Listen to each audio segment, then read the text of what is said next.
मेरो मम्मीले रक्सी खाएर भन्नुभएको थियो कि म कान काट्छु, बालेनले जित्नुभयो भने भन्नुभएको थियो। तर उहाँले रक्सी खानुभएको थियो।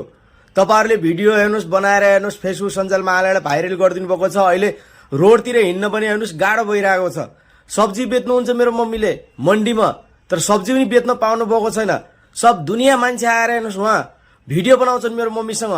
तर तपाईँले कान काट्नु भएन, कान काट्ने भन्नुभएको थियो त। बालेनले जिते पनि भन्नेका छन् होइन। मेरो मम्मीको जिन हराम गरिदिएका छन्। तपाईँहरूले मेरो मम्मीको भिडियो बनाएर सोसल मिडियामा हालेर तपाईँहरू भाइरल भएर तपाईँले के पाउनुभयो त? मेरो मम्मीको जिन हराम गरिदिनु भयो। मेरो मम्मीले रक्सी खानुभयो थियो, त्यो उनीहरूले भन्नुभयो थियो। तर के मेरो मम्मीले के आफ्नो कानै काट्नु पर्ने छ र? किन काट्नु होला मेरो मम्मीले? तपाईँहरूले के मिल्यो? तपाईँहरू त्यही हो भाइरल हुनुभयो होइन।